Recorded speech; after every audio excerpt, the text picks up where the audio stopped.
नमस्ते मेरे भाइयों और बहनों। तो आज हम देखने जाने वाले हैं 1962 भारत चीन वार। क्या सच में नेहरू ने ये किया? तो चले देखते हैं। भारत चीन युद्ध, जो भारत चीन सीमा विवाद के रूप में भी जाना जाता है, चीन और भारत के बीच 1962 में हुआ एक युद्ध था। विवादित हिमालय सीमा युद्ध के लिए एक मुख्य बहाना था, लेकिन अन्य मुद्दों ने भी भूमिका निभाई। चीन में 1959 के तिब्बती विद्रोह के बाद जब भारत ने दलाई लामा को शरण दी, तो भारत चीन सीमा पर हिंसक घटनाओं की एक श्रृंखला शुरू हो गई। भारत ने फॉरवर्ड नीति के तहत मैकमोहन रेखा से लगी सीमा पर अपनी सैनिक चौकियां रखी, जो 1959 में चीनी प्रीमियर झोउ एनलाई के द्वारा घोषित लाइन ऑफ एक्चुअल कंट्रोल के पूर्वी भाग के उत्तर में थी। चीनी सेना ने 20 अक्टूबर 1962 को लद्दाख में और मैकमोहन रेखा के पार एक साथ हमले शुरू किए। चीनी सेना दोनों मोर्चे में भारतीय बलों पर उन्नत साबित हुई और पश्चिमी क्षेत्र में चुशूल में रेजांगला एवं पूर्व में तवांग पर अवैध कब्जा कर लिया। चीन ने 20 नवंबर 1962 को युद्ध विराम की घोषणा कर दी और साथ ही विवादित दो क्षेत्रों में से एक से अपनी वापसी की घोषणा भी की। 1962 के भारत चीन युद्ध के दौरान अरुणाचल प्रदेश के आधे से भी ज्यादा हिस्से पर चीनी पीपल्स लिबरेशन आर्मी ने अस्थायी रूप से कब्जा कर लिया था। उस वक्त फिर चीन ने एक तरफा युद्ध विराम घोषित कर दिया और उसकी सेना मैकमोहन रेखा के पीछे लौट गई। भारत चीन युद्ध कठोर परिस्थितियों में हुई लड़ाई के लिए उल्लेखनीय है। इस युद्ध में ज्यादातर लड़ाई 4250 मीटर 14000 फीट से अधिक ऊंचाई पर लड़ी गई। इस प्रकार की परिस्थिति ने दोनों पक्षों के लिए रसद और अन्य लॉजिस्टिक समस्याएं प्रस्तुत की। इस युद्ध में चीनी और भारतीय दोनों पक्ष द्वारा नौसेना या वायुसेना का उपयोग नहीं किया गया था। चीन और भारत के बीच एक लंबी सीमा है, जो नेपाल और भूटान के द्वारा 3 अनुभागों में फैला हुआ है। यह सीमा हिमालय पर्वतों से लगी हुई है, जो बर्मा एवं तत्कालीन पश्चिमी पाकिस्तान, आधुनिक पाकिस्तान तक फैली है। इस सीमा पर कई विवादित क्षेत्र अवस्थित हैं। पश्चिमी छोर में अक्साई चिन क्षेत्र है, जो स्विट्जरलैंड के आकार का है। यह क्षेत्र चीनी स्वायत्त क्षेत्र झिंजियांग और तिब्बत, जिसे चीन ने 1965 में एक स्वायत्त क्षेत्र घोषित किया, के बीच स्थित है। पूर्वी सीमा पर बर्मा और भूटान के बीच वर्तमान भारतीय राज्य अरुणाचल प्रदेश, पुराना नाम नॉर्थ ईस्ट फ्रंटियर एजेंसी, स्थित है। 1962 के संघर्ष में इन दोनों क्षेत्रों में चीनी सैनिक आ गए थे। ज्यादातर लड़ाई ऊंचाई वाली जगह पर हुई थी। अक्साई चिन क्षेत्र समुद्र तल से लगभग 5000 मीटर की ऊंचाई पर स्थित साल्ट फ्लैट का एक विशाल रेगिस्तान है और अरुणाचल प्रदेश एक पहाड़ी क्षेत्र है, जिसकी कई चोटियां 7000 मीटर से अधिक ऊंची है। सैन्य सिद्धांत के मुताबिक आम तौर पर एक हमलावर को सफल होने के लिए पैदल सैनिकों के 3:1 के अनुपात की संख्यात्मक श्रेष्ठता की आवश्यकता होती है। पहाड़ी युद्ध में यह अनुपात काफी ज्यादा होना चाहिए, क्योंकि इलाके की भौगोलिक रचना दूसरे पक्ष को बचाव में मदद करती है। चीन इलाके का लाभ उठाने में सक्षम था और चीनी सेना का उच्चतम चोटी क्षेत्रों पर कब्जा था। दोनों पक्षों को ऊंचाई और ठंड की स्थिति से सैन्य और अन्य लॉजिस्टिक कार्यों में कठिनाइयों का सामना करना पड़ा और दोनों के कई सैनिक जमा देने वाली ठंड से मर गए।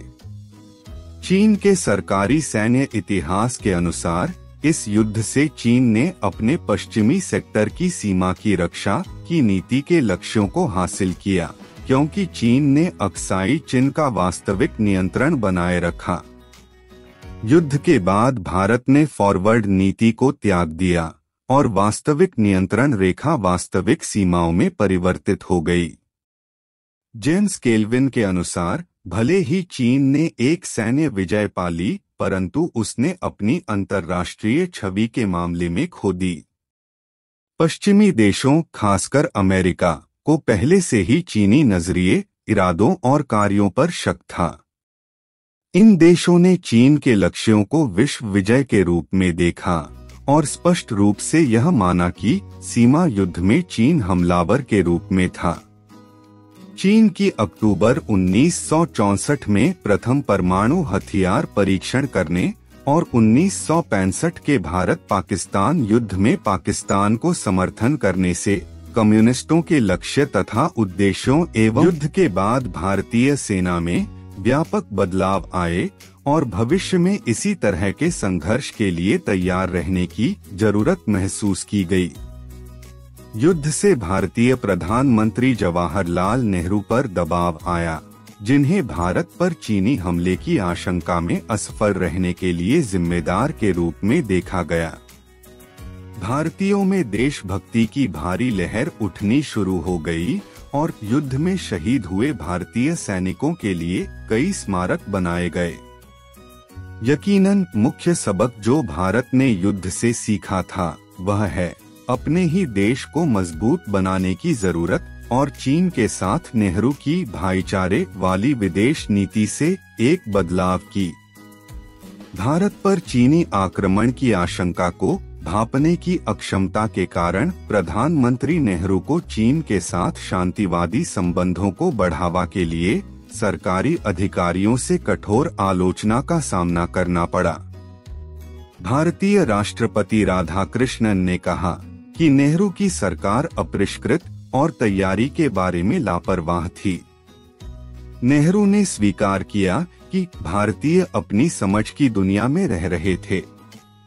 भारतीय नेताओं ने आक्रमणकारियों को वापस खदेड़ने पर पूरा ध्यान केंद्रित करने की बजाय रक्षा मंत्रालय से कृष्ण मेनन को हटाने पर काफी प्रयास बिताया।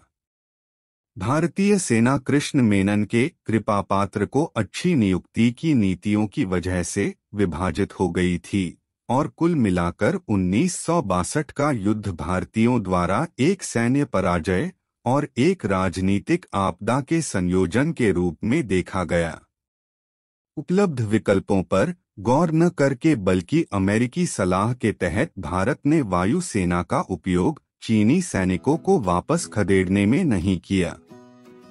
CIA, अमेरिकी गुप्तचर संस्था, ने बाद में कहा कि उस समय तिब्बत में न तो चीनी सैनिकों के पास में पर्याप्त मात्रा में ईंधन थे और न ही काफी लंबा रनवे था, जिससे वे वायुसेना प्रभावी रूप से उपयोग करने में असमर्थ थे।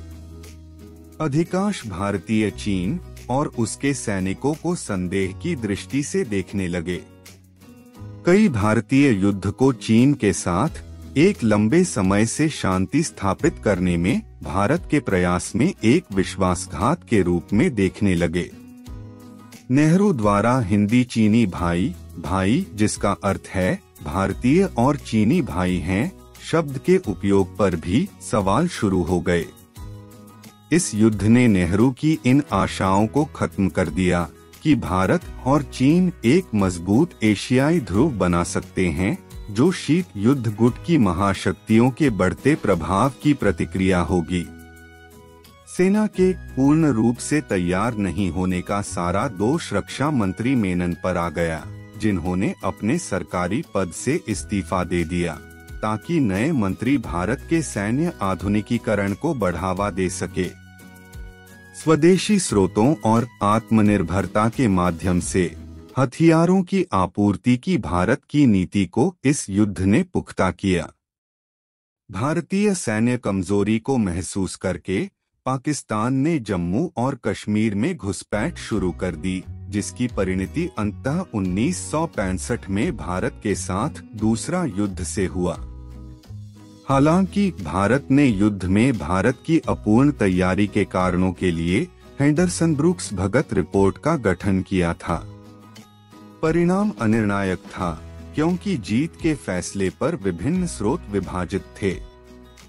कुछ सूत्रों का तर्क है कि चूंकि भारत ने पाकिस्तान से अधिक क्षेत्र पर कब्जा कर लिया था, भारत स्पष्ट रूप से जीता था। लेकिन दूसरों का तर्क था कि भारत को महत्वपूर्ण नुकसान उठाना पड़ा था और इसलिए युद्ध का परिणाम अनिर्णायक था।